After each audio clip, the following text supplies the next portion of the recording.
Ngayon, gagawa tayo ng connection nito, B8, equalizer at saka ating amplifier, ano.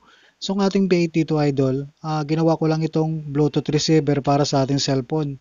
So, ito, dito tayo mag-mic input sa ating amplifier, tapos itong ating equalizer sa effector loops natin patadaanin. So, gagamit tayo dito mga idol ng dynamic mic, ano. Ang B8 natin dito, gagamitin na lang talaga natin siya sa ating pang Bluetooth receiver. So, hindi tayo mag-mic input dito sa ating B8, kundi dito sa amplifier tayo mag-mic input. So, ganito lang yun ang ginawa ko, idol, ano? Yung pinas natin na picture, ito lang ginawa natin na connection dito. So, wala tayong ginamit na DVD player dito, kundi cellphone ang gagamitin natin dito para sa ating pang video, okay, ano? So, wala tayong gagamitin na cord mula sa ating cellphone papunta rito sa ating B8, kundi through Bluetooth ang cellphone to B8 natin. Tapos yung connector na gagamitin na lang natin dito sa may B8 natin papunta rito sa amplifier. So ganito ang gagawin natin, idol, ano? Dahil dun sa viewers natin na ito daw yung setup na gusto niyang ma-setup, ano? So shoutout sa iyo, idol. Ang una natin gagawin, magko-connect muna tayo ng ating source, ano? Dahil dadaan yung ating source dito sa ating B8 through Bluetooth. So itong gagamitin natin na connector, 3.5 through dual RCA, ano? So monitor output lang tayo dito sa ating B8. Ayan. So, ang 3.5 natin, idol, dito sa output ng ating B8 monitor. Tapos itong dual RCA natin dito sa audio selector ng ating amplifier. So, selector A yung ating amplifier na ginagamit dito, idol. So, dito ang ating audio input, ano? Ayan. Ngayon, idol, itong ating equalizer, gagamitan natin siya ng effector loops.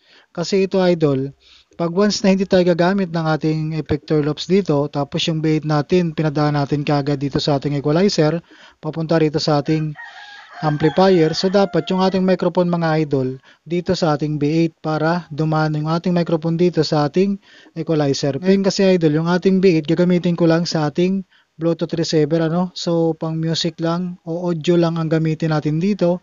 Yung mic input natin dito sa ating amplifier. So, dito, idol, marami kasi tayong setup, ano, na pwede magawa dito.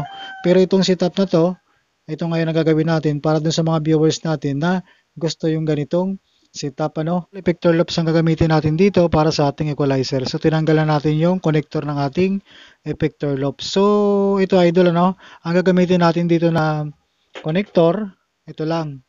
So, dapat dalawang pares ito, dual 6.35 to dual RCA.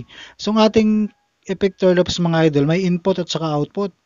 Itong ating equalizer, may input din at saka output sa bawat channel 1 at saka channel 2. No? So, ang ating input-output naman dito sa ating amplifier, left channel at saka right channel.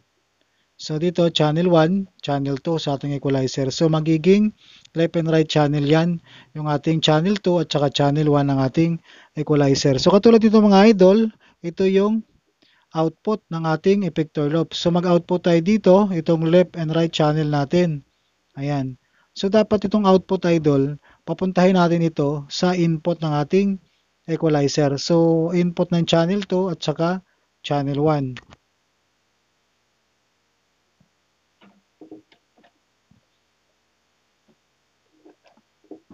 Yung left channel natin sa channel 2, yung right channel natin napunta sa channel 1.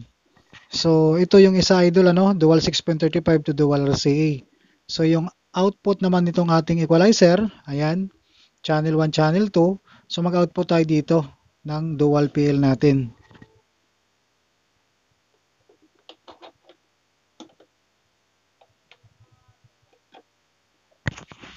Yung output ng ating equalizer, mga idol, dapat dito natin siya i-input sa ating effector loops, ano.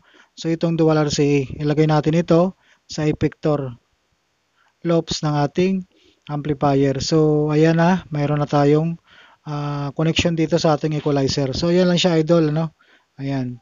So, napakadali lang yung ating connection. So, pag mag-microphone man tayo dito sa ating amplifier, dadaan sa ating equalizer. So, music natin na nanggagaling sa ating B8 through cellphone, ano, o through Bluetooth, dadaan din sa ating equalizer dahil nandito sa effector loop. So, i-check natin to, mga idol, na dumaan talaga mamaya sa ating equalizer. So, magko-connect tayo, idol, ng ating speaker, ano. So, dalawang two-way speaker o dalawang two-way box yung gagamitin natin.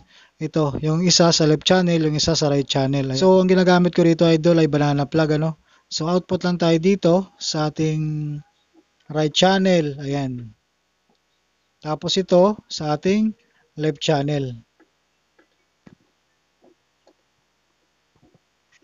Ayan. So mayroon na tayong speaker output dito sa ating speaker terminal ng ating amplifier mga idol. Hello.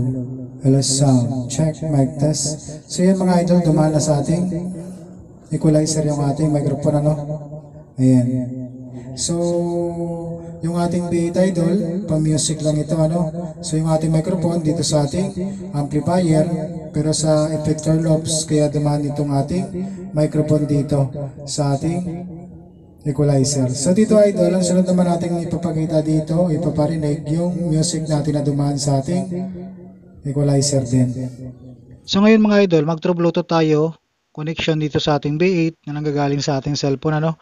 So kung napapansin nyo idol, yung ating per device dito na naka-paired sa ating cellphone ay konti lang ano. So ito binabawasan ko talaga yung mga hindi ko na nagagamit ano, para pag nag-connect tayo ng Bluetooth mabilis lang ang connection.